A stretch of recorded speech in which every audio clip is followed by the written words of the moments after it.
Peter Parker has had it rough the past few months, moving away with his wife only to be brought back to New York. But with the return of his greatest foe, Norman Osborn, things have gotten even crazier. With the loss of his brother and daughter, Peter Parker and his wife Mary Jane must cope with their losses. Between their return to college, Norman Osborn, the Stacy family, new gangs, ninjas, and the Trapster, will they rise above it all or crack under the weight?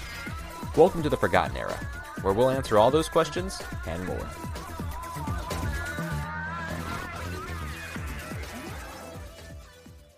Hello, everybody, and welcome back to the Forgotten Era podcast. This is episode 20. We've reached the big 2-0 milestone.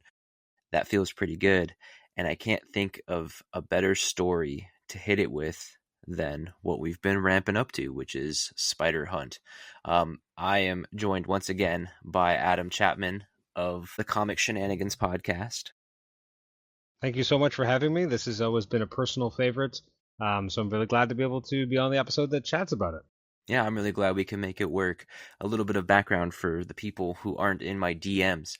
Adam's been kind of excited about Spider Hunt for a while, and I am too. And we weren't going to make it work with my original scheduled plan, so we got it in before the holiday craze, which is nice. This is quite literally what we've been building up to with the return of Norman and, you know, the framing of Joey Z and the bounties on Peter's head. I know that you were of the time when this was kind of coming out. Do you remember what that hype was like? I know you said you didn't always buy every book, but in terms of what this kind of is. Yeah, it's a good question. I mean, this was what, 97? I'm trying to think. This is 97 This was or 98? the first book of 98. This is the beginning of 98, January. Okay, so I'm 14 years old. Like, I think at the time, I don't think I had any friends who were really reading Spider-Man, but I was reading Wizard. So I was seeing advertisements there. Obviously, house ads we're talking about. Although I remember more house ads for Identity Crisis, which comes after this. I don't remember as many for Spider Hunt itself. It's interesting. I was going through my trade paperback collection of this, even though I do have the singles somewhere in my home. And what it really reminded me about is that some of these covers, I don't remember them at all because I had the variant. I didn't have all the variants, and to this day, I think at some point I may have picked up one. I think I might still be missing one of them, but when this was actually happening, I definitely had the base cover of Sensational because it's burned into my retinas. Like, I really remember that cover, so I don't have the variant there. There was, and I really like the style of variants here, where you had a slowly worsening Spider-Man face. When I saw the Amazing Spider-Man cover, I was like, I don't remember this cover whatsoever because I had the variant. And I think the other variant I had must have been the Spectacular one. So I had the variants for 2 and 4. I was going to a comic book shop at this point in time, so I was able to start picking them up and not just doing it on the newsstand. So I was able to get every chapter because I was going to a dedicated store, and I wasn't just chancing upon it at a grocery store or a convenience store or whatever the case might have been prior. So I was able to get all of them. Loved the storyline. It meant a lot to me. It's really interesting reading it back. What works, what doesn't, things that become present in the art that I may not have noticed before.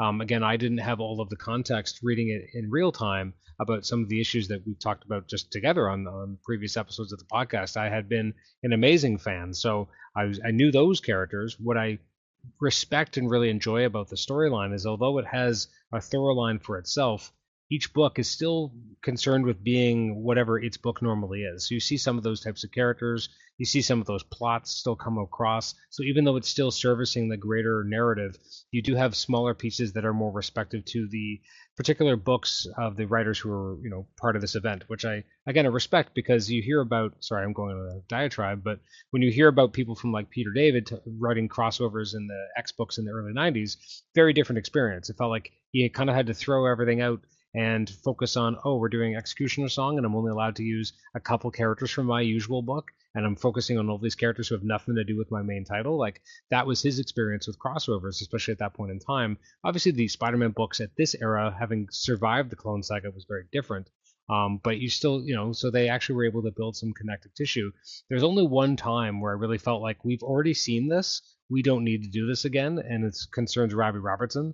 In like back-to-back issues, it's almost the same like It's different place that it's happening, but it's the same conversation, and that's the only part that kind of bumped me, which I don't remember ever noticing as a kid. I don't. I think maybe I just kind of glossed over those pages, or didn't really think about it. But reading it all condensed here was much more noticeable.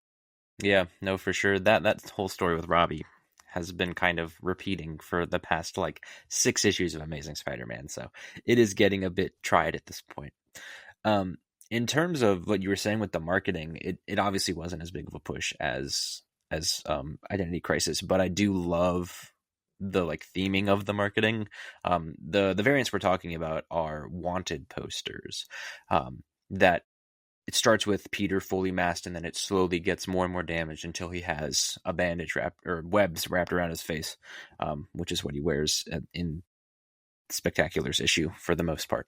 So it's a really cool set of variant covers that I rarely ever see in person. I had to buy mine online years ago just because I could never find them anywhere. And if I do find them, it's usually the Sensational cover is the one that I find because Really, it's the most like intact Spider-Man face. I don't know if people just bought that's that one interesting. the most or what.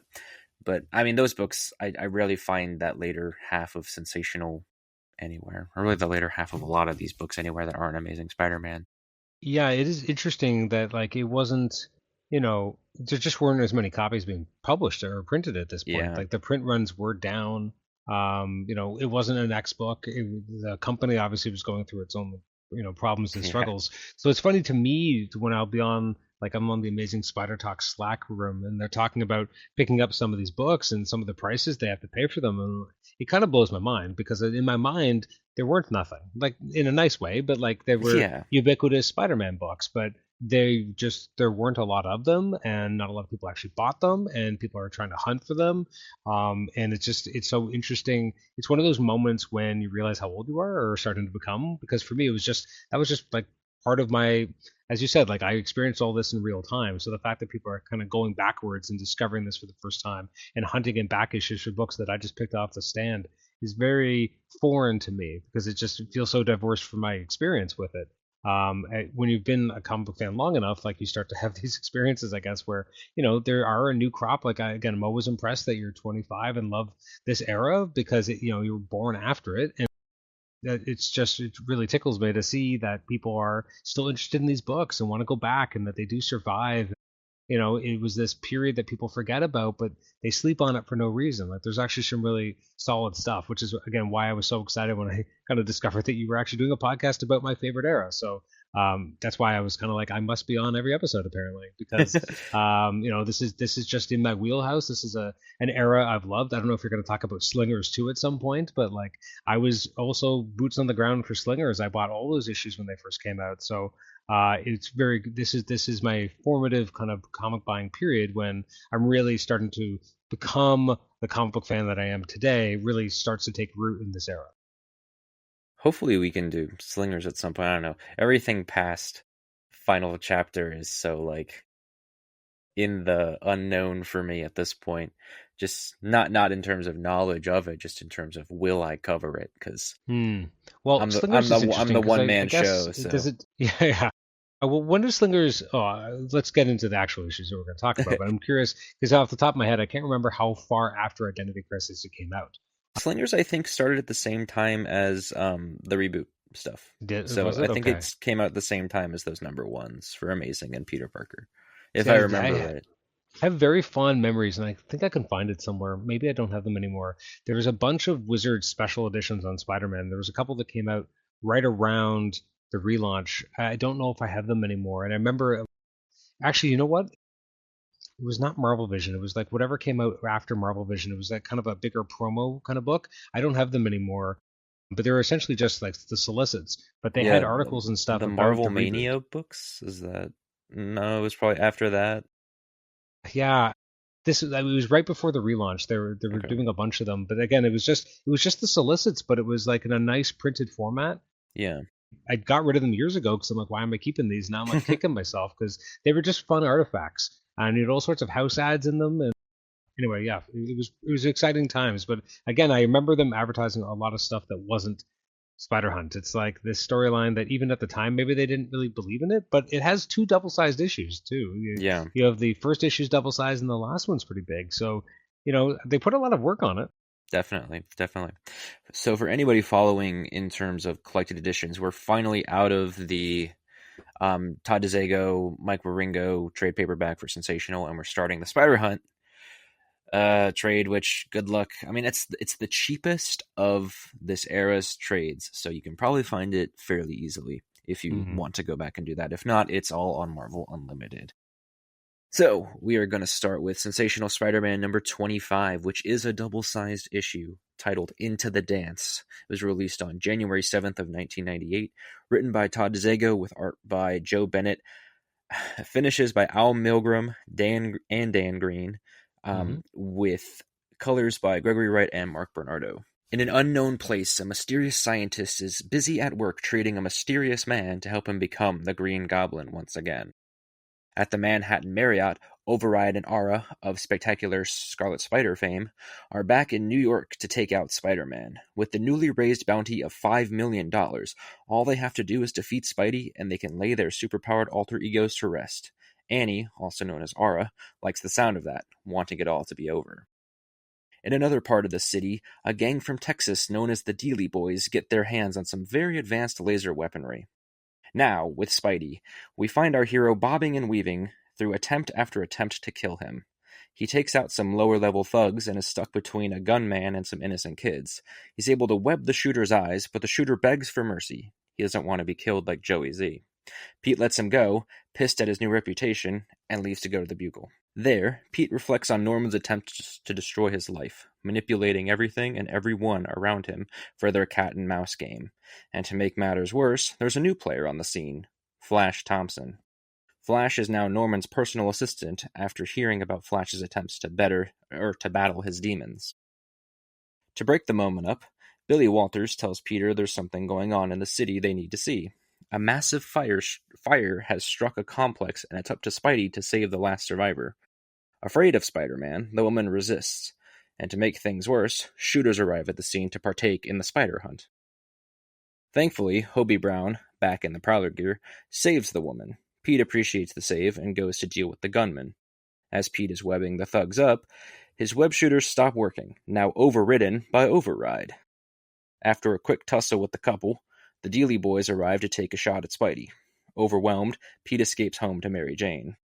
There, MJ once again encourages Peter to lay low for a while, but Pete's sense of responsibility and pride won't let him. If he quits, Norman wins, and MJ is starting to think that Spider-Man is a bigger part of their marriage than they actually are. Frustrated, Peter leaves, leaving both he and MJ frustrated and alone. At the Osborn estate, Norman demands that Liz and Normie stay with him. Liz doesn't want the confined, security-filled environment for her son, but Norman isn't asking. They will stay, and they will be protected. Normie wanders into his room as the window unlocks, and Normie apparently sees his father. Aura is exhausted and feels they embarrassed themselves against Spider-Man. Override assures her that nothing will go wrong, and that once they get the money, it'll all be over. At the Robinson home, Pete begs Robbie to reconsider leaving the Bugle. They need his level head and positive influence there, or everything will fully go to hell.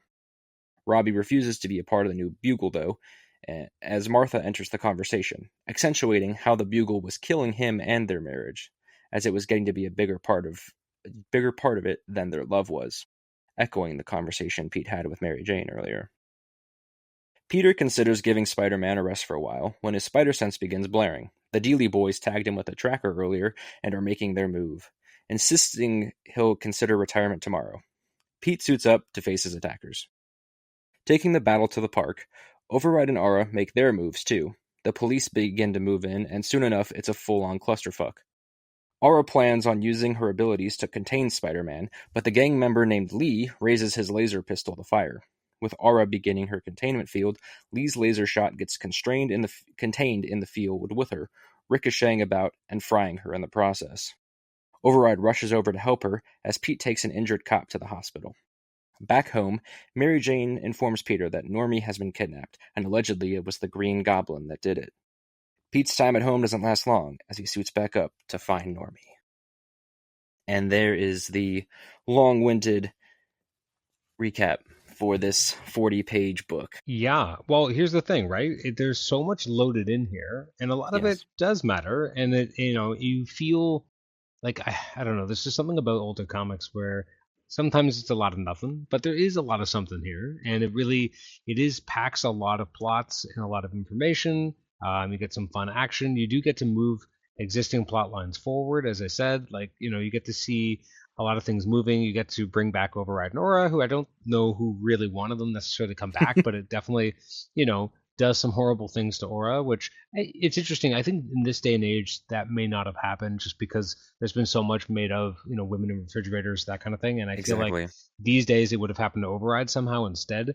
It would not have necessarily just been his wife, but I remember as a kid being like horrified by that. Like it was really, it's disturbing. Like it's almost as violent as you can put the Comics Code Authority through in terms of what you do to that character. I thought the pacing was excellent here. I thought Yes, the art by Bennett at the beginning, like some of those shots of Spider-Man, just evading thugs, really. And like, yeah, yes, it's one of those things where like, how difficult should it be for Spider-Man to, get away from thugs? Maybe, but there's something really thrilling about, that first double-page splash of just Spider-Man making his way through New York and having all these people going after him, and the Kirby crackle of different, things. If you think too carefully, obviously, how do all these people have this kind of weaponry? Doesn't make a lot of sense, but who cares, right? It's just about, it's a romp. It's about having a good time, seeing Spider-Man being put through his paces. The page that has the credits, there's just something about Spider-Man and what he looks like there, and how Bennett kind of does the musculature on his back as he's kind of jumping through. I've always loved that image. It's always kind of stuck in my mind. It's a lot of fun. I love that horrified look on that thug's face when he's afraid of the what the web is going to do to him. Like I like that idea. Again, they're using continuity. They're using the fact that this just happened with Joey Zed. So, they got this guy terrified of this. I loved seeing Billy Walters again. I do think Flash Thompson doesn't look on model, so that kind of bugged me a little bit. Some of the actual facial, ticks don't quite look right.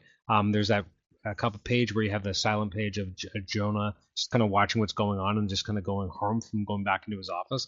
Love the use of smoke there. I know that they got rid of smoking in all comics, but there's something really it adds an extra layer to his character. Just seeing him smoking, him walking back in, having the trails around him, like it really adds a dimension to Jameson. Yeah, no, I thought this was great. I love that ending where he's just gonna go home and he just go. You think that it's gonna be a nice like the we're going to end the comic somehow. And he comes home and he finds MJ in such a state. I love the coloring effects. It's all kind of, it's a really kind of creepy, eerie look as the light reflected off of the TV.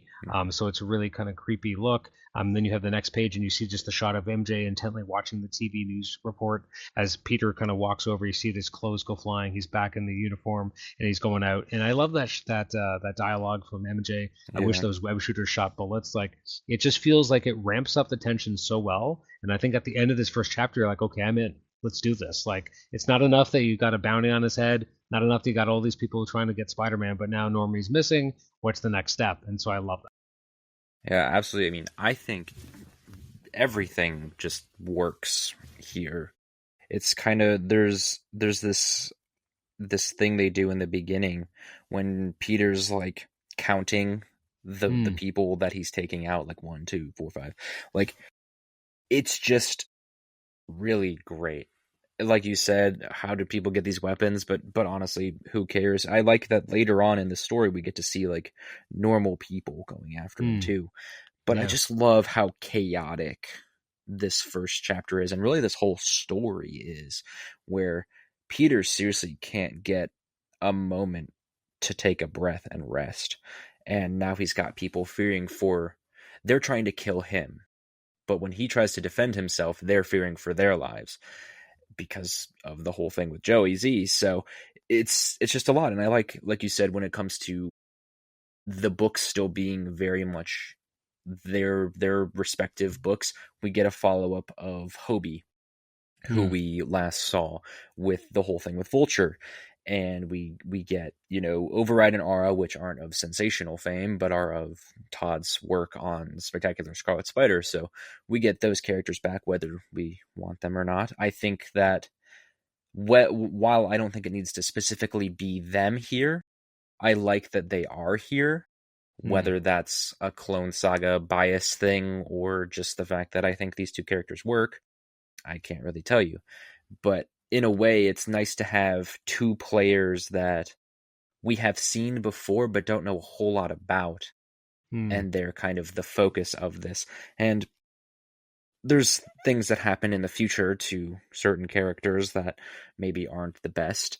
But in terms of what is here in this moment, I really enjoy it. And just like you said, the things that happen to poor Annie, like it's a rough page to like look at, and I'm sure as a kid it'd be even more like, what the hell, this lady is actually just getting burned alive a little bit.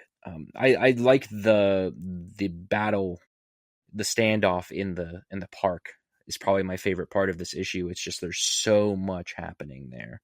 You've got The pacing on that whole sequence is really what makes it work, right? You have a yeah lot of tiny, quick little panels. So again, the implied sense of like things are moving fast, but also slowing down because Spidey says everything's in slow motion again. So you can kind of know that something bad is about to happen. You're slowly watching it happen, and it's bad enough, right? And then you flip the page and you're like, oh crap! Like there's just it already was horrifying enough because you saw this blast going towards her. You saw an almost Ron Frenzian face of Aura when she's just looking so like, oh my god, this is about to happen, which is almost more horrifying because she can see and knows instinctively like this is not going to go the way I thought it was going to go, and then she's just captured in this. So I think the use of a page turn is really fantastic here. Again, ratcheting up that tension.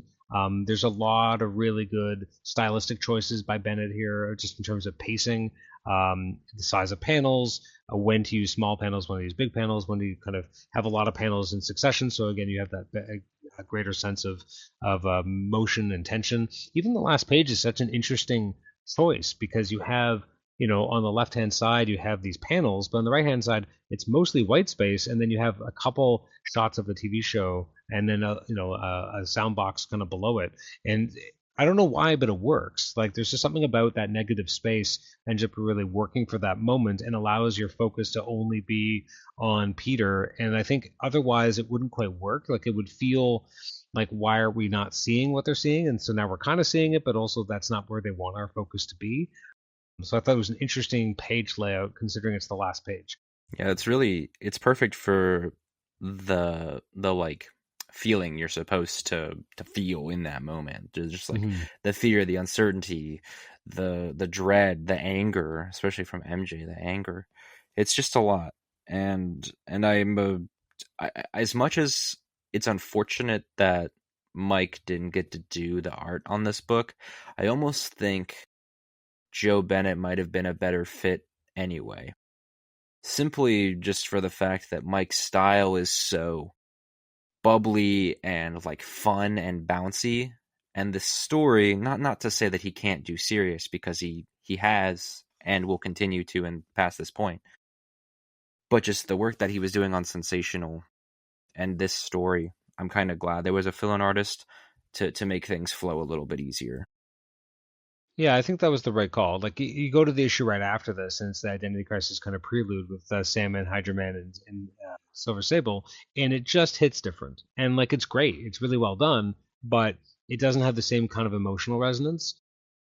Also, to be fair, I don't think the script is trying for it in that particular issue. Yeah, Not that Waringo can't, deliver pathos when necessary, but yeah, no, I agree. I think Bennett was the right call and really starts the arc on a really strong beat. It's interesting too because it's a monthly. We get these monthly comics. The chapters 2 and 3 are both by John Romita Jr. So I mean, yeah, that's surprising because I mean, well, not that surprising. He can handle it. Does his art change a little bit when he's moving faster? Obviously, it is, and we'll get into that in a moment. But so you have that kind of internal similar consistency in the second and third issues because you have a guy, even though it's his own, even though it's him doing both, they do look functionally different, but similar enough that it's not that jarring. And then when you get to the last one, it's uh, more of a stylistic, I would say, departure than what you've gotten used to after the first 3 chapters. for sure. I'm with you there. um, yeah, I'm good to move on if you want to just move on. Yeah, let's do I'm it. not going to put a number on it until the end because I think these all just kind of flow together as one story, obviously. Um, so next we've got Amazing Spider-Man number 432, The Hunted, released on January 14th of 1998 by Tom DeFalco, John Romita Jr., Bud LaRosa, and Bob Sharon. Another group of gunmen are joining the hunt. The Hunters, made up of a bunch of familiar names. They're out looking to cash in on the Bugle's bounty, but it won't be easy. They come face to face with Spidey, who makes quick work of them. Pete is on a mission to save Normie, and he won't let anything get in his way. On Staten Island, the home of Don Fortunato, the Rose has come to discuss the intrusions the Black Tarantula has caused on his business. Just then, Fortunato's men are thrown through the window as the Black Tarantula makes himself known. He wishes to present his case in person and asks for Fortunato's blessing to operate in New York. The Rose insists that Fortunato not listen to Black Tarantula, but he's sent away. Peter visits the apartment of Norman Osborn in hopes of gaining clues about what's going on with Normie. Instead, he witnesses a conversation Norman is having with Liz about the Goblin taking Normie. Norman insists he's not the Goblin, and that the Goblin is trying to strike at Norman. Liz seemingly believes him, which angers Peter. Peter knows Norman is the Goblin. The only other person that could be the Goblin is Harry, but he's dead, right? Fortunato and Black Tarantula come to an agreement that Fortunato will accept BT into the crime sphere as long as he sends a little message to Spider-Man. At the Bugle, Robbie is packing his things as Peter tries once more to get him to stay. It, of course, doesn't work, and Pete accepts it. They hug each other goodbye as Robbie warns Peter about Norman. He doesn't seem to like Pete very much. Everyone says their goodbyes, except for Jonah. Atop the Bugle, Pete begins putting his suit back on. His spider sense begins going crazy, and he rushes to mask up. Just then, the Black Tarantula attacks using his eye beams and incredible strength. Pete tries to make some jokes, while also trying to figure out why Black Tarantula is attacking him. BT wasn't sent by Norman, nor does he want the bounty. He was simply hired to give Spider-Man a message. He's impressed with Peter's resilience, ability, and sense of honor. He beats Pete down, rips his mask off, and says he's no longer welcome in New York. BT issues an ultimatum. Rescue the child he's looking for, then disappear, or he'll come back to finish the job. Normie is being held in Brooklyn by the Goblin, and he's convinced that this new Goblin is his father back from the dead. But the Goblin continues to just sit in silence. Pete is cornered, battered, and exhausted. An angry mob gangs up on him, wishing to split the reward. He hops away, trying to escape, but is shot at once again, but not by a normal goon, but by a professional merc. Shotgun. And there you have it. Yeah, it's interesting reading this issue right after your conversation with Bud, because it does make me look at it maybe differently than I might have otherwise in terms of the inking. It does make me wonder about the sequencing and just how rushed this job might have been. It does feel like the chapter right after this feels more polished. It feels like JR had more time to lay out scenes and add more dramatic effect and just do things that he's not doing here.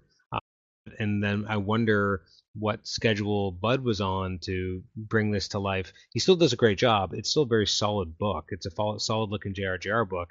It's just when you get to the next chapter, I think it is superior artistically, but I'm not sure if that's just because it's a different inker, if it's also because of the colorist. I didn't check if the colorist is different, but I would imagine it might have been. Is it because maybe JR had more time and maybe he did that one first and then came back? Like, I don't know. But there is a marked difference between the two, and I'm not sure if I can put my finger on why. Yeah. See, I'm in the boat of really liking how this book looks. I think I said that in my interview with him, but even then I still stand on it now. I'm a big fan of this art team working with JR. Gregory Wright is his normal colorist and Scott Hanna is his normal inker. So these are both two guys that don't get to work with him very often. Or really at all. And I don't know. I can't really put my finger on why I like it so much. I don't know. I would say I prefer it to the Peter Parker art team, but it's certainly something that I just really like the feel of it. And I think Black Tarantula looks the best here that he has anywhere yet. I like that we kind of get to finally see him in action too, which is nice.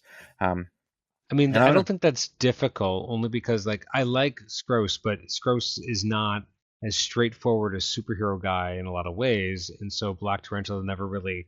Well, I mean, this is the first time we really got to see him in action anyway. But even when we saw him before, it didn't feel like they were giving him that much credit from an artistic perspective. Like he Hmm. just looked like a dude. Yeah. And here he is a dude, but he, they get him to do more than just put Delilah through a wall. Like he's actually Right. getting to do some more action, and it is fun. It's interesting seeing, Black Tarantula going up against him because it's hard not to, because it's JRJR, it has a feeling of Morlun. Like there's just something about Spider-Man's outmatched. He's going up against a guy who's beating the crap out of him.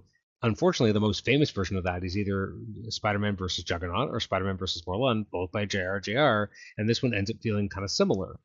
Similar kind of beats are played. Obviously, it comes off differently, but you see some of the same visual effects. Spider-Man trying to use his speed against Black Tarantula, but it's not working. You get some really great.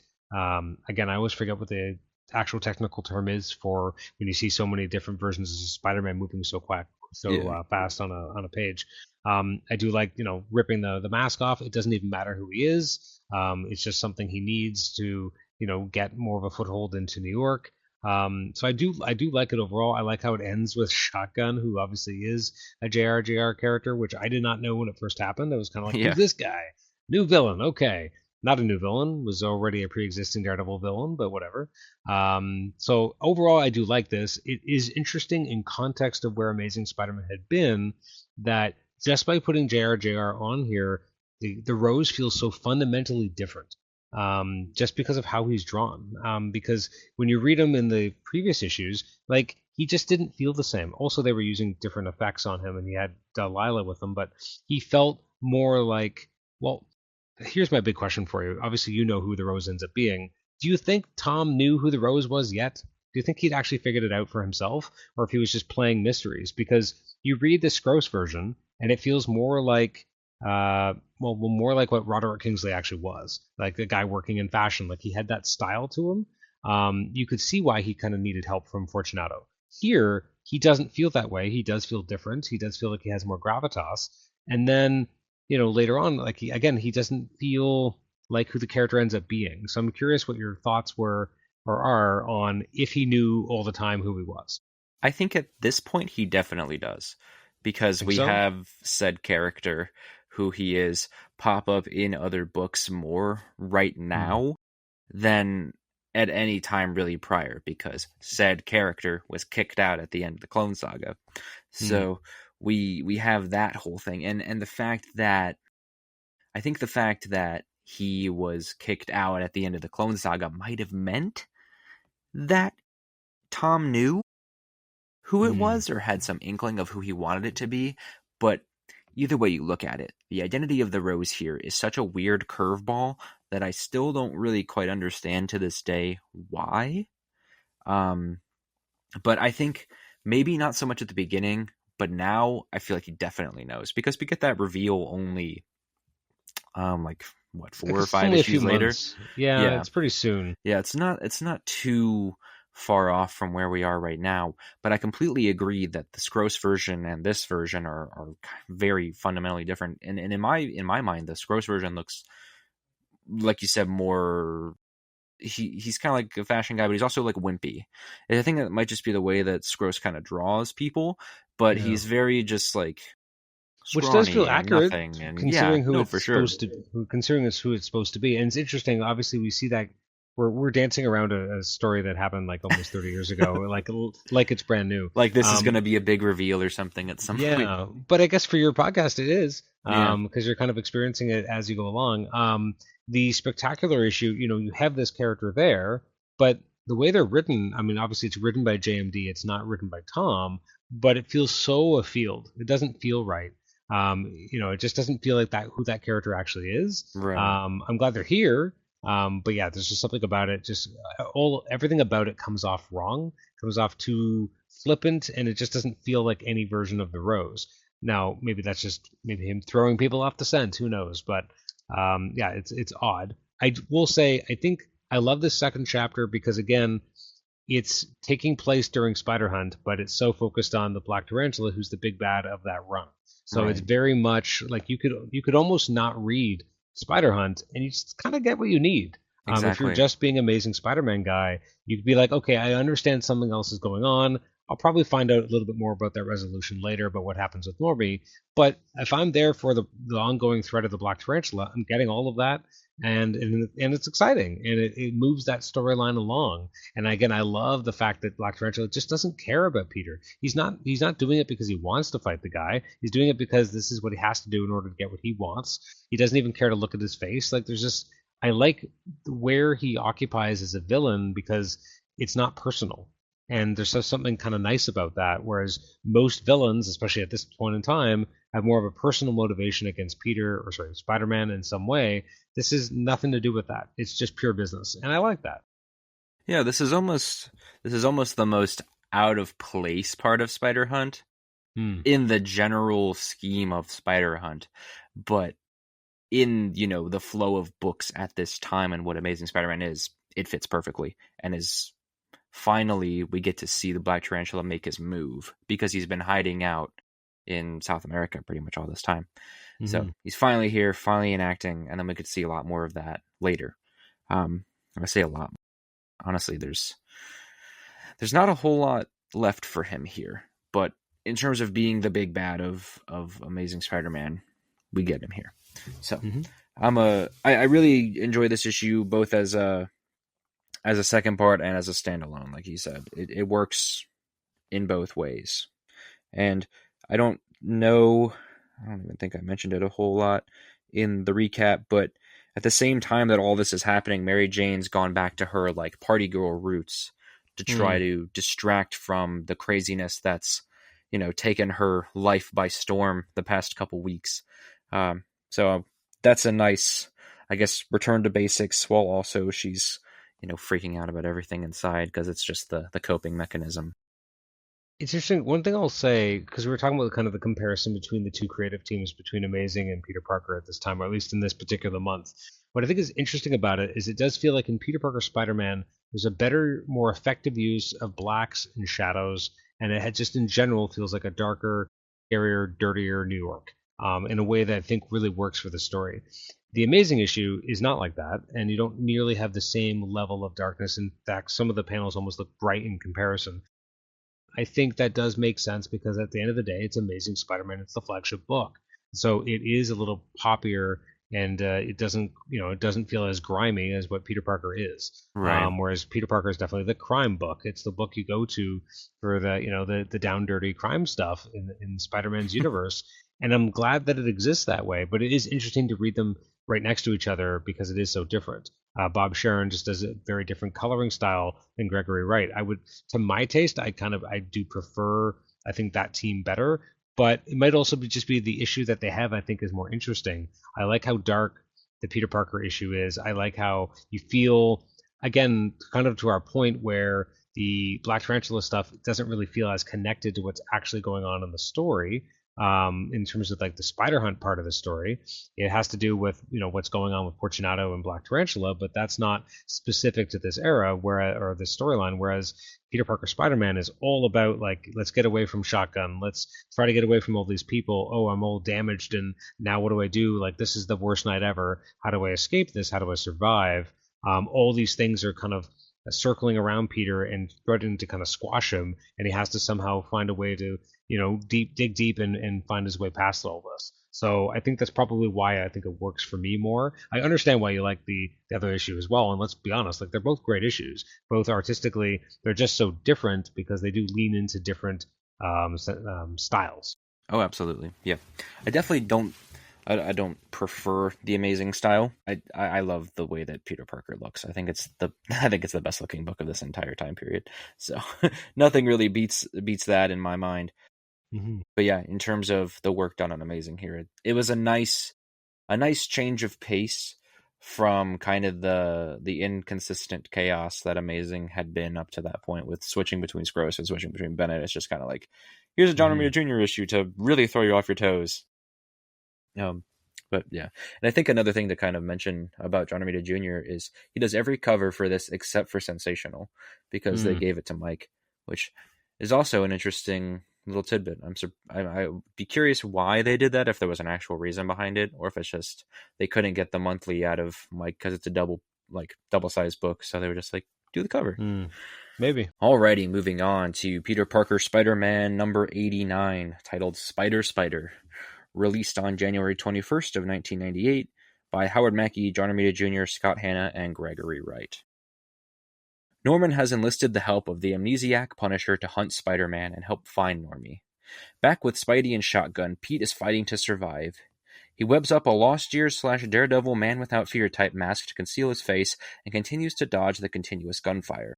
In his mind, Pete is considering packing it all up and leaving like By Tarantula suggested, but not before finding Normie and finding out who the new Goblin is. Pete smashes through the home of the Bermudas in a desperate attempt to escape. He crashes through another woman's apartment and is almost home free, but his web line is shot down by the Punisher. Over in the hospital, Jill is recovering from her gunshot wound. MJ brings her some hot reading material and a poster to put up. What a nice friend. Arthur asks MJ if they can talk about what happened at their house, while Paul is blaring the TV as the news talks about the spider hunt and Normie's kidnapping. Chantal asks Paul to turn it off, but he doesn't, so MJ takes the remote from him and does it herself.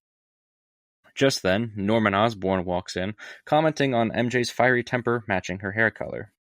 MJ ignores everything he says and leaves the room. Norman approaches Arthur and asks him to help with Normie in any way he can, despite their differences. Washing ashore from the East River, Peter is found by a down-on-his-luck bookkeeper named Clarence. Clarence wants a shot at the 5 mil, but when he sees Spidey isn't breathing, he resuscitates him. Clarence has lost everything: his job, his wife, and soon his home.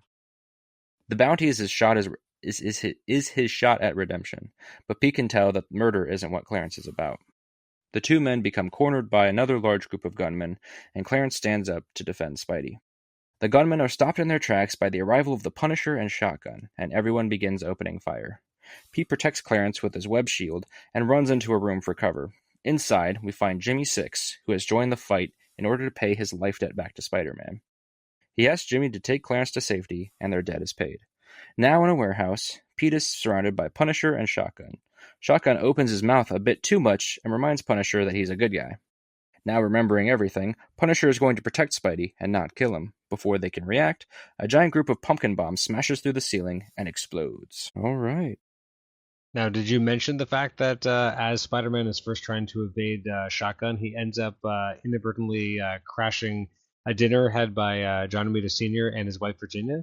Yes, I did. I said they crashed into the house of the Bermudas. Okay, yeah. Yeah. Oh, I love that. I don't think I noticed it as a kid, but as an adult, I'm like, yep, that's definitely them. That's really funny. Yeah, that's awesome. I really enjoyed that, actually. I bet that was fun for JR. Yeah, okay, so first of all, like I love this issue. I love the opening sequence. I mean, yes, we spend 4 pages on just introing the Punisher, but I think it's very effective. Again, you have to remember with distribution being what it was at the time, it's possible people didn't, get every chapter. So I thought this was very succinct and kind of setting it up, what's going on, where we're at, where Normie is and why, Norman's kind of bringing in the Punisher of all people to, kind of assist with this, this takedown of Spider-Man. I love the pacing of those pages. I thought the panels and the shadows, the use of inverted space, just having so much in blacks. It might have been a space saving technique, but I think it really works well from a storytelling standpoint. I'm so much more invested and I care more. There's just something about all the silhouettes, like the silhouettes of the cops, for some reason feel extra haunting.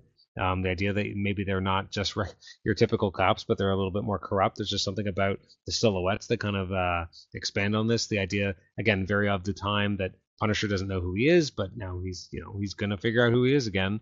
And that first shot of him reminds you that John Romita Jr. does an amazing Punisher, a very specific version of Punisher, but a great Punisher nonetheless. I just love that intro. You spend 4 pages, and I would have read more. I mean, this was just a really good plate setter.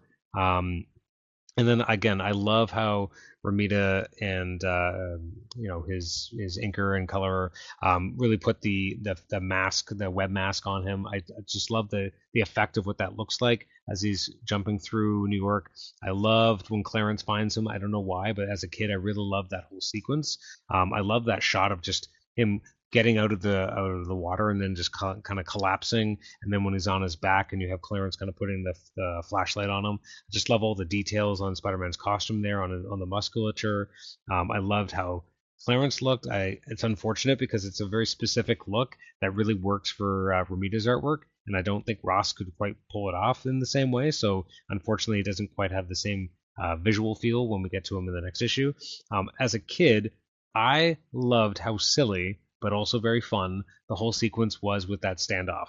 When you have Clarence, pulling the gun, and they're kind of like making fun of him, and then suddenly they're taking it seriously, and it's just the Punisher is like, "Oh, I think he was talking to me. Drop Yeah, the shotguns now. Shotguns? I don't have. I think he was talking to me." Like it was so cheesy, but I yeah, love it. I just something about it is a lot of fun, and I do like that moment when you realize that all these thugs are like, "Oh crap, we're in the middle of this." Like they're both really bad. Like let's hope we can that they can kill each other. Like there's just something about the color effects that Gregory Wright uses when you have all the gunfire start going off. I thought was really thrilling. I love the giant web shield that Peter has as he's running along the docks with Clarence. I really like that. Loved that we got Jimmy Six back. I love when Spider-Man is, switching out cartridges and just emptying everything just to kind of keep as much web as possible to keep all these thugs out.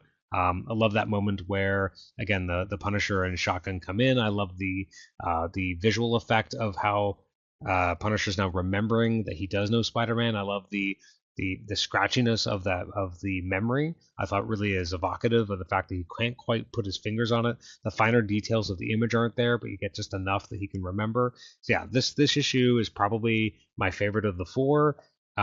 Great sense of pacing. It's exciting, and you just kind of want to see what happens next. would 100% agree with it being my favorite of the four. And I want to focus on the scratchy thing you just said. I love when Ramita Jr. does that because he did it. He does it earlier in this series too. With Mm. anytime there's like a flashback or anything like that, that's his style at this point. He does it in this book. He did in the Revelations trade. Like Mm-hmm. he just got that style down, and like I said, everything just works here. I love the inclusion of Clarence as like the everyman in this book, because we see all these crazy people. I mean, we saw like the group of hunters in the last issue that are just normal dudes trying to make a buck, but this is like an actual desperate man willing to do anything, even if it's not what he would ever consider doing in his normal life, just to get his life back on track and then some. Mm-hmm. Mm-hmm. Ultimately, obviously, he doesn't because he has a better moral compass than that. But it's just a nice change of pace. The inclusion of Punisher, while it might not make a whole lot of sense, uh, just it does work to include someone from the larger Marvel universe here. There are so many events that go on during this time where it's like, where are everybody else? And I know we have Heroes Reborn, so like that whole thing is kind of being established at this time too. But at the same time, if the whole world is trying to kill Spider-Man right now, you'd think like maybe somebody would pop in. And I kind of like that. We get that somebody, but it's actually a play by Norman because of course it is. Norman has to have his fingers in everything, no matter Mm-hmm. what part it is. And I like that in the end, you know, Frank comes to his senses in a way and is like, "Oh wait, I'm supposed to help you. We might not get along, but I'm supposed to help you. I can't let you die." I Um, do I do like the kind of the callback there too when he's starting to remember things that like this isn't the first time he's been manipulated by the villain to try yeah, and kill Spider-Man. So I do like that connective tissue that it makes this the inclusion of Punisher make more sense for both the Punisher's journey at this point in time and Spider-Man's because they do have that shared history. So I do like that element. But again, very specific to this exact moment, like rehabilitating and getting Punisher to be Punisher again. And it's interesting. I haven't checked, where Punisher's appearances were at this point in time, but I think after this, I don't think we see a lot of him until he becomes the weird Marvel Knights Angel thing, which happens what like the next year, and then not long after that, you have Marvel Max, and he becomes Welcome Back Frank or Marvel Knights, I guess originally. So the Punisher's about to go through a lot of rapid changes in the next 2 to 3 years yeah. after this story. The neck. I'm not a Punisher guy, but I think I know next after this is Marvel Edge, and then he does Oh, the whole really? crime family thing. See, I thought Marvel Edge was years earlier, but Yeah, I think it was. I think it was the same time as this, maybe a little bit earlier, but I could be wrong. like I said, not a big Punisher person. I don't know when that took place, but I know that was late 90s. So Hmm. depending on how late 90s that was, I guess is, you know, up for whoever knows better than I do. But yeah, no, this book is perfect from the colors to the inks, just to the feel. It's so perfectly Peter Parker Spider-Man at this time in the Hmm. grunge, in the dirt, and then that final page is a massive grand cliffhanger. The color work there is crazy, and the giant explosion, and then we get another Goblin gotcha moment, which Hmm. it's always a good time when you have a Goblin gotcha moment. We've had at least 4 up to this point. Yeah, no, it's great. Again, this is the one. If you asked me to pick out just from my memory, like certain favorite parts of the storyline, it would be a bunch of pieces from this issue because I think it holds up the best. And again, it feels most integral. As we said before, like Amazing was fun, but it didn't feel as Spider Hunty as it could have. Whereas this one is very much Spider Hunt. Absolutely. All right, well, to conclude, we have Spectacular Spider-Man number 255, This Way Comes, published on January 28th of 1998, and holy crap, we have a ton of names on this book. Tom Hmm. DeFalco on plots, JMD on script, Luke Ross on pencils, Dan Green and Al Milgram on inks, John Callis, Mike Rockwitz, and Mark Bernardo on colors. Dear God. Also, this is a double-sized finale. So, sorry, just to interrupt just for a moment, a couple of comments. Rockwitz and Bernardo were both originally in editorial in Spider-Man books, but they also kind of dabbled and did a little bit of coloring on the side. I've never had Rockwitz on my show, but I have had Mark Bernardo on my show, so they're obviously just kind of helping out John Cleese. I'll make one last comment about the Punisher, just because I looked up the complete Marvel reading order, just to kind of see where Punisher was right after this. Right after this, he makes 2 appearances in Kazar of all places. He then shows up in Spider-Man Made Men, which is the one shot that came out around Yes, this yeah. period. And then it's Marvel Knights So it is Punisher. Marvel Knights. Cool. Okay. Then he turns into that weird demon thing. He has a crossover storyline that kind of picks up from that with Wolverine and the Punisher. And then in 2000, it's Welcome Back Frank. And in a lot of ways, they never really go back to the pre-Welcome Back Frank days. Like Welcome Back Frank really kind of sets up what Punisher is going to be for many years forward. Cool. Well, thank you for checking on that. Obviously, I don't know anything. Unless it's No, about no. I Spider-Man, and then I know you know, something. I just remember that the Edge books were kind of during that 5 fiefdoms at Marvel when there was 5 editors in chief. So that would have predated this because that was actually in the middle of the Clone Saga when you had, oh my God, what's his name? Oh, I forget who became the Spider-Man chief in the mid '90s. Oh, the guy who wrote all the Transformers comics. Yeah, Bob Budiansky. Yes, thank you. So he came on that book. I mean, obviously you read Life of Riley, so I don't need to tell you things you already know. But like a lot of that was during that period. So the Edge was one of the fiefdoms. Gotcha. That makes sense. Alrighty. Peter Parker's been through it. He's been shot at, thrown around, and now buried under flaming rubble. He can't help but think MJ was absolutely right. The bounty on his head and the hordes hunting him have grown to be a little bit too much. But he's out fighting for a reason, to save little Normie, and to find out who the new Green Goblin is. The Parker look can't keep Peter down.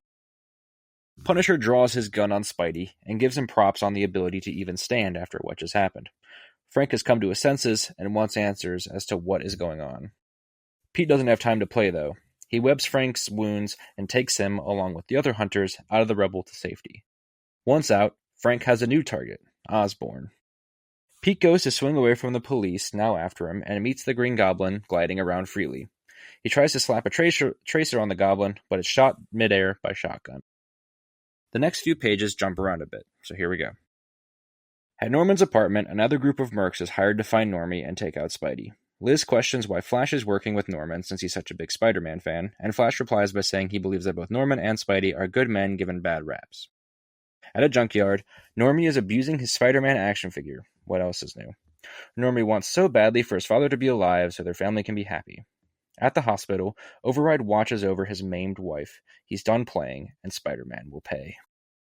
In Forest Hills, MJ and Anna are watching the news. Anna thinks Spider-Man may be behind the kidnapping, but MJ says that's ridiculous. They hear a noise upstairs, and MJ goes to look. It's none other than Peter, stumbling around, battered to hell. Jimmy drops off Clarence and heads back into the fray, but Clarence wants to do more to help.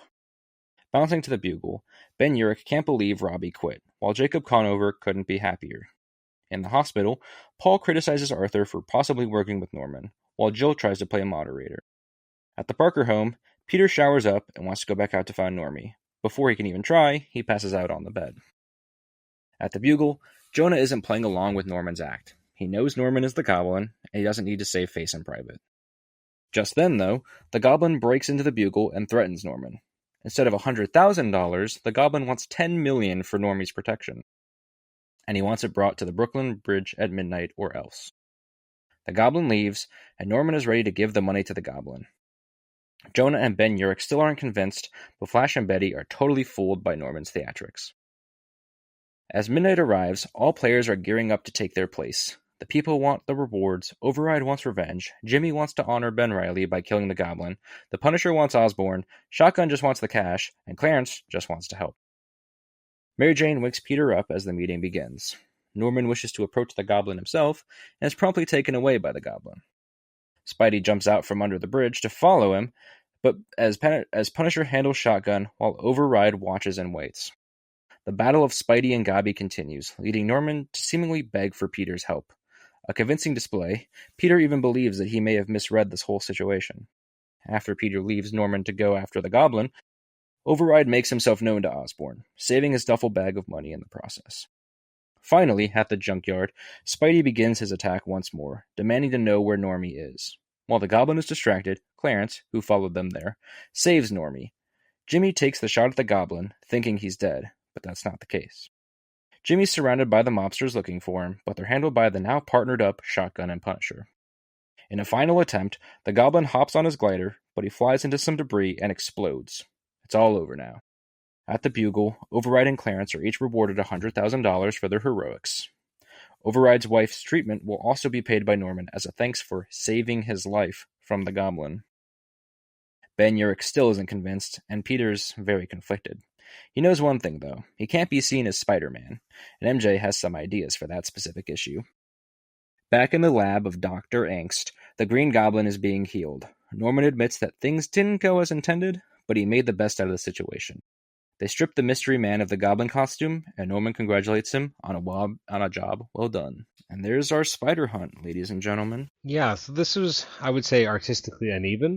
What we already kind of alluded to that, with the fact that there's a lot of cooks in the kitchen, especially when it came to colors. And then after the last two issues, but obviously really specifically the last one, this one did feel like a bit of a step down, which is not fair to any of the people involved. It's just a very different style of book. It did make me wonder, because at least with Sensational 25, it was an anniversary issue, so it makes sense it was double-sized. I wonder if they knew this was going to be double-sized, or if it just kind of ballooned out of control.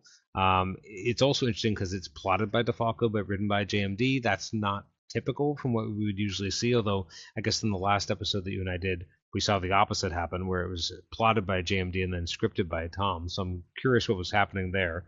The fact that you have both Dan Green and Al Milgrom doing inks, they're very different approaches to ink, so and you can really tell. So some of these pages look very different from each other. So you would like to have either two inkers working together who have similar styles or similar ethos. Like Al has a very specific, like, I'm going to just kind of do what's on the page and make them look good, but he's not adding a lot of flourishes of himself per se. I felt like Dan Green, it felt like it was a Dan Green inked book, if that makes sense. The fact that you had multiple different colors on the book, I think the book suffered a little bit because you didn't have a consistent color tone throughout. I thought in general the darkness of the previous issue really helped with this sense of pacing and just the overall dread and the tension. And I thought that this could have benefited from that because it's all there in the script. Like, you have some really interesting ideas of ratcheting up the tension, everyone getting ready. You have these, like, essentially a montage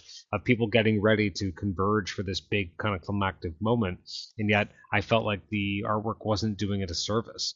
Wasn't making that moment feel more lived in, wasn't making me feel more excited for what was about to happen. Some good stuff happens, and again, Ross does some really cool stuff with Spider-Man jumping through the air when he flips into the building after override causes Green Goblin to kind of careen into the side of a building when he's got Osborn with him. Like that's a really cool thing. Even the moment where Spider-Man jumps over the Goblin when they're in the tire yard and then everything explodes right afterwards. Like that's really cool pacing too. So there's some really good stuff. I just felt like some of the inks and the colors could have brought things together in a more cohesive way that would have been more consistent of reading experience with the previous 3 chapters. That being said, they're also not expecting per se that you're reading all of these at once. This was a book, a series that came out over the course of a month. So in theory, you just because you read the issue last week, you may not remember, oh, this is what all the colors did. And so then you're getting into the next issue, you might not be directly comparing it to the one before. It does, maybe that's not their fault and it's our fault for reading it all at once in a collected edition or a collected format and kind of being able to read the storyline all at once. But those are some of my immediate thoughts. For sure. I mean, there are some pages in here where it doesn't even look like it's the same, like, penciler almost with the way that the finishes are done. Mm-hmm. Specifically when Peter is fighting the Goblin in that little confined space that they crash into. Mm-hmm. That almost doesn't look like Luke Ross to me, at least in terms of the way Spider-Man just looks there. The poses are very Luke Ross. It's just the way that things look in the finish just is Mm-hmm. kind of all over the place. This is one of those finales where I kind of get this a lot in Spider-Man stories like this, where so much is happening, but also the main issue is kind of rushed Mm-hmm. because we have this thing with the Goblin, and obviously he's the problem here. But we finally get to like get him where we need him to be, and he just kind of randomly blows up. And in my mind, it doesn't make a lot of sense as to why.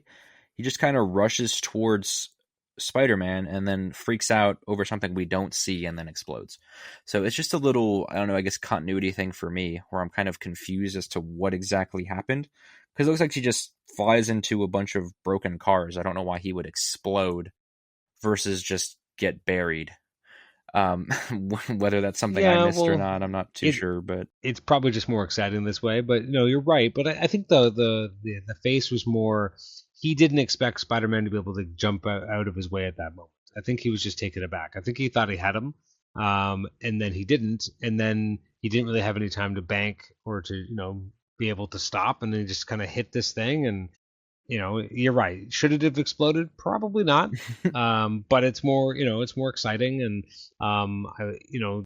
Glenn Greenberg, who writes Goblins at the Gate, which is not long after this, has talked about how like they were going to reveal that the Goblin was supposed to be Harry, like it was very clearly supposed to be Harry. We're going in that direction, and then they just kind of don't do that. They kind of got cold feet at the end. So I, it's interesting because it's not really giving you an end to that story. You're right, like you're just left with more questions about the Green Goblin. In terms of what he is, but I mean that's kind of part and parcel of the time. They don't want to give you everything. They just want to resolve the main plot point is Harry, Norman Normie, I should say, is now saved. Like that's really all it is. It's interesting because if you take it in its totality, again, you kind of have to read, Identity Crisis to really get the ending of the Joey Z story. Which as a kid at the time would not have known that was going to happen. You just think, oh, Spider Hunt, like obviously they're going to build on and resolve this Joey Z thing. The Joey Z thing does not end. no. It keeps going, The Joey and Z thing doesn't end until Peter Parker 94, really. I mean, like, they stop going after him, but in terms yeah, of, like, mentioning and resolving him as a character, it's not until 94, because that whole issue is about who was Joey Z, is the title of that issue. So, hmm yep. Well, yeah, I guess there's two levels because the one is who was Joey Z, which it really didn't matter yeah. who Joey Z And then was, the but actual hunt itself. yeah, But, but in 91, 92, I guess you're actually resolving that, oh, it's, this is, that it wasn't Peter who killed him. right. That it wasn't Spider-Man who killed him, which, again, I love that stuff. I love the whole dusk of it all. I love him working with Trapster. I like the idea that he needs to have like a real shower afterwards because, he can see parts of himself in the Trapster, which I think is really cool. Like, there's some really good character work that's coming up. But yeah, you're not ending the plot line, this him being thought of as being a murderer. This is not resolved. We're just resolving the normie of it all, and some other things along the way. Like Joey Z, it's not Joey Z. Jimmy Six is done with his blood debt. Punisher knows who he is again. Like you have all these other like little wins. But yeah, otherwise there's not a lot of kind of meat to the bone and ending why there's a spider hunt to begin with. Yeah, poor Jimmy. He's like, I did it, I killed him, and then just he'll never know that he didn't actually. But at least he's got himself fooled that he avenged his old buddy Ben Riley. That's right. I like that Clarence gets to be like the hero here. Yeah, I Um, like that. it's fun when we get something like that where Norman's like, well, I can't just say that Spider-Man saved my child or whatever because that would make me look bad because I don't like him. So at least he had this fallback guy who kind Hmm. of took everyone by surprise because I mean, no one really expected him to sneak right into the middle of this battle and save the kid. Yeah. And then we get Override establishing his relationship with Norman, and that's a massive part later as to what's to come for him at the end of this and even into the reboot. Yes, they hold on to Override into the reboot, people. What kind of world do we live in? He had one appearance before this story, um, and probably only like 3 actual ones after this, but shh, it's okay. Um, but no, as a whole, I mean, it's still a good book. It just might not be the conclusion that was to be expected just from how insane the last issue was. And really the previous ones as well. But in terms of what Spider Hunt truly is, I think the Peter Parker book represents that the best. Um, so while not a terrible way to end things, it was just inconsistent. It's the however the chips fell to needing different finishers and even colorists on a book. Um, I don't know how that comes to be. I guess just deadlines. They're like, oh crap, we need it now. Get everybody on it. So, but yeah, no, I'm unbothered by it as a whole. I still think the story and what you're there for, which is the Normie kidnapping and building this mystery with the new Goblin and leading Mm. Peter to having to adopt those new identities, it works perfectly for that. And Dr. Angst is here again, and he's here again. Yeah, he So there is. you go. JMD and DeFalco's baby, Dr. Angst. So as a whole, I would give Spider Hunt a like 8.5 or 9 out of 10. I'm kind of like in between the two. Um, depends on the day, but I guess right now I'll just say 8.5 to be the on the more, I guess, reserved side. I mean, I think if I'm letting my nostalgia goggles be on a little bit more firmly, I'd probably say like a 9. I just find Yeah, it really fun. A yeah, lot of no, for fun. sure. There's a lot here. It does, I always think of like if I gave this to my buddies who haven't really read this era, would they read this and want to read more Spider-Man of the time? And I think the answer is yes. Like it gives you a lot of like it feels very lived in, and you feel like this is a world. This is a world I want to see more of. I want to see how he gets out of some of these scrapes. I want to see what happens next with Robbie. Like there's a lot of pieces. It's not just Spider-Man's show. It's a whole supporting cast, and you still feel that there's so many different characters to service. But I do think that most of them get moments to shine. And I don't think we ever see Clarence again. But like I really liked his little moment. He got to have some sort of redemption arc. Jimmy Six, I think, only makes 2 or 3 appearances ever after this. Although the most modern one apparently was 2 years ago in a flashback story in Danny Ketch Ghost Rider by Howard Mackey because Yeah, he loves that guy.